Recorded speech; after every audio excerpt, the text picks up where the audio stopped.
قابل مبارکباد ہے. زیادہ دیر تک گفتگو نہیں کروں گا. 15 سے 20 منٹ. الحمدللہ الحمدللہ رب العالمین والصلاة والسلام علی سید الانبیاء والمرسلین. اما بعد فاعوذ باللہ من الشیطان الرجیم. بسم اللہ الرحمن الرحیم.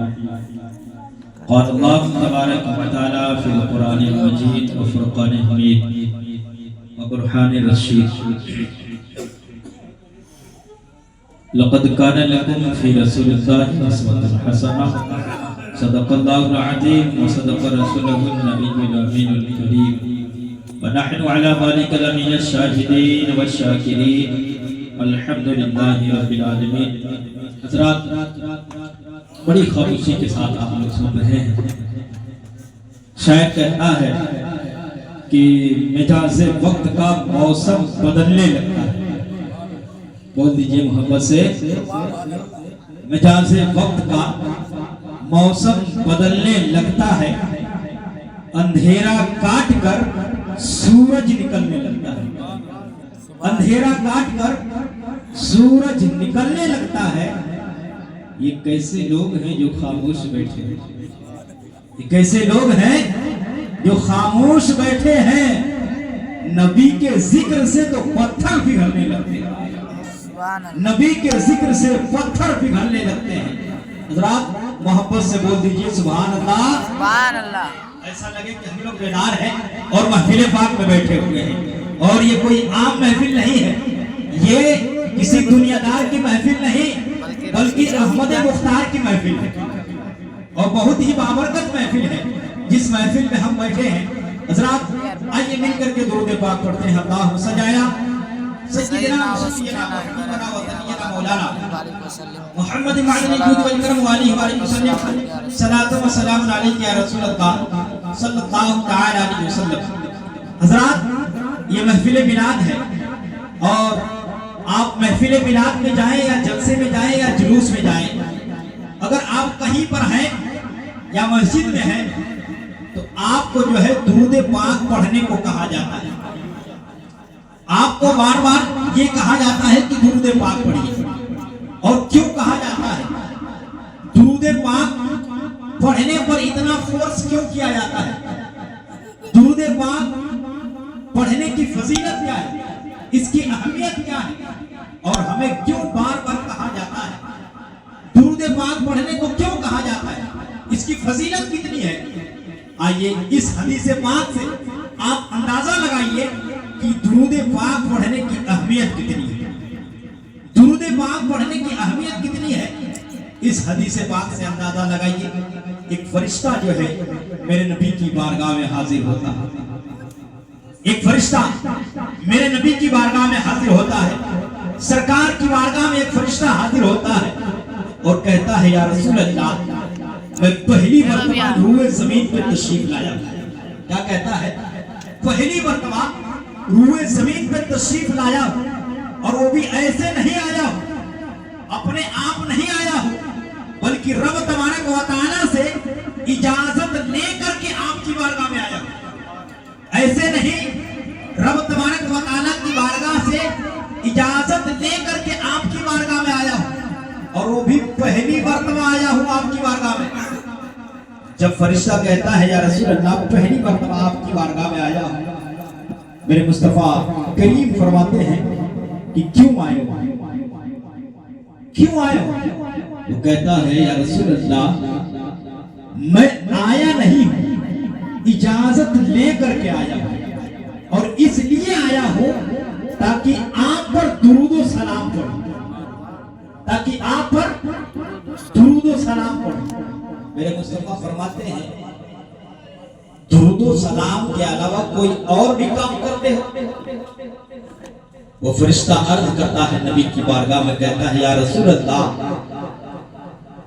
اللہ تبارک و تعالیٰ نے ہمیں اس لیے پیدا کیا ہے کہ میں اللہ تبارک و تعالیٰ کی حمد و ثنا کروں, اللہ تبارک و تعالیٰ کی تعریف بیان کروں, حمد و ثنا کروں. اب مصطفیٰ کریم صلی اللہ علیہ وسلم ارشاد فرماتے ہیں کہ جب تم اللہ کی حمد و ثنا کرتے ہو، یعنی اللہ تبارک و تعالیٰ نے تجھے اپنی کبریائی بیان کرنے کے لیے پیدا کیا ہے، تب تو تمہارا بڑا مقام ہوگا، تمہارا بڑا مرتبہ ہوگا، تمہاری بڑی شان ہوگی۔ وہ فرشتہ کہتا ہے ہاں یا رسول اللہ، کیا کہتا ہے؟ ہاں یا رسول اللہ، بڑی شان ہے۔ مصطفیٰ نے فرمایا کیا شان ہے تمہاری، کیا شان ہے؟ وہ کہنے لگا کہ اللہ تبارک و تعالیٰ نے مجھے اتنا پاور عطا کیا ہے، اتنا طاقت عطا کیا ہے کہ اگر میں چاہوں تو پلک جھپکنے سے پہلے آسمان کے ستارے کو گن سکتا ہوں۔ اب سوچئے ذرا، رب تبارک و تعالیٰ نے اتنا پاور عطا کیا ہے کہ پلک جھپکنے سے پہلے میں آسمان میں جتنے ستارے ہیں، تارے ہیں، سب کو گن سکتا ہوں۔ مصطفیٰ نے فرمایا کوئی اور پاور ہے؟ کہا ہاں یا رسول اللہ، ایک اور پاور ہے۔ وہ کیا ہے؟ فرشتہ کہتا ہے کہ اللہ تبارک و تعالیٰ نے مجھے اتنا پاور عطا کیا ہے کہ میں روئے زمین پہ جتنے درخت میں پتے لگے ہوئے ہیں، اللہ تبارک و تعالیٰ نے مجھے اتنا طاقت عطا کیا ہے کہ میں چاہوں تو ان درخت کے پتوں کو گن سکتا ہوں۔ اب سوچئے ذرا، ان درخت کے پتوں کو گن سکتا ہوں۔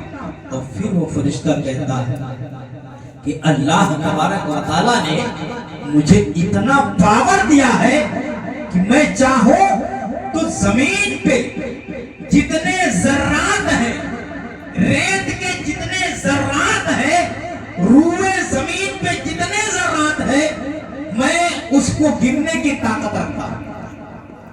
اب آپ سوچئے ذرا، آپ کے ہاتھ میں ایک مٹھی ریت دے دیا جائے اور کہا جائے کہ اس کو آپ کاؤنٹنگ کر لیجئے، تو آپ کیا کہیں گے؟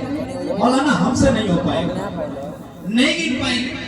لیکن فرشتے کی طاقت دیکھیے، رب تبارک و تعالیٰ نے کتنا طاقت عطا کیا، کتنا پاور دیا ہے رب نے کہ روئے زمین پر جتنے ذرات ہیں وہ فرشتہ ان کو گننے کی طاقت رکھتا ہے۔ اور مصطفیٰ نے فرمایا اچھا یہ بتاؤ، کوئی ایسی چیز بھی ہے جس کو دنیا میں تم گن نہیں سکتے ہو؟ کوئی ایسی چیز بھی ہے؟ وہ فرشتہ جواب دیتا ہے، جواب سنیے گا ذرا، جواب سن کر کے آپ مچل جائیں گے۔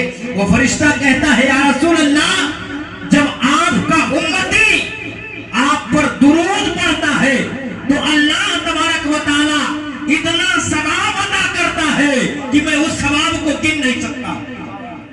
آپ سوچئے ذرا کہ جو فرشتہ آسمان کے ستاروں کو گن لے، جو فرشتہ درختوں کے پتوں کو گن سکتا ہے، جو فرشتہ زمین کے پورے روئے زمین کے ذرات کو گن سکتا ہے، لیکن وہ درود پاک پر اللہ تبارک و تعالیٰ اتنا ثواب عطا کرتا ہے، اتنا ثواب عطا کرتا ہے کہ وہ فرشتہ جو ہے نہ اس کے ثواب کو گن پاتا ہے، نہ اس کے ثواب کو لکھ پاتا ہے۔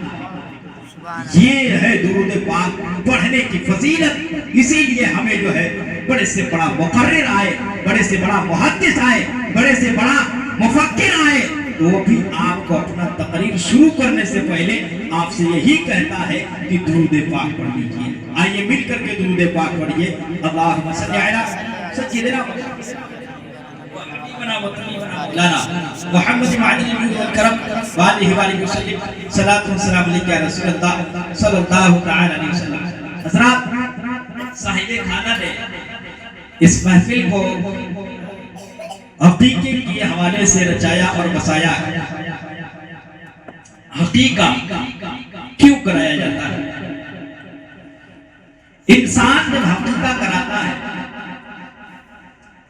عقیقہ کراتا ہے تو انسان کی جو جانور ذبح کرواتا ہے، جانور ذبح ہوتا ہے، جانور ذبح کراتا ہے تو اس جانور کے جسم کے اندر جتنے بال ہوتے ہیں، اور عقیقہ اسی لیے کرایا جاتا ہے تاکہ جو مصیبتیں ہیں، پریشانیاں ہیں، بیماریاں ہیں، وہ اس کے صدقے میں دور ہو جاتی ہیں، وہ اس کے صدقے میں دور ہو جاتی ہے، اور اسی لیے عقیقہ کرایا جاتا ہے۔ اور یہ کرنا سنت ہے، کیا ہے؟ سنت، اور ہمیں یہ کرنا بھی چاہیے۔ اور دنیا میں اللہ تبارک و تعالیٰ نے ہمیں پیدا کیا ہے تو ہمیں زندگی گزارنے کا ایک قرینہ دے دیا ہے، زندگی گزارنے کا ایک طریقہ دے دیا ہے، کس طریقے سے ہم زندگی گزاریں، کس طریقے سے اپنی زندگی کو اس دنیا کے اندر بسر کیا جائے، اور وہ طریقہ دیا ہے ہمیں قرآن اور حدیث کے ذریعے سے۔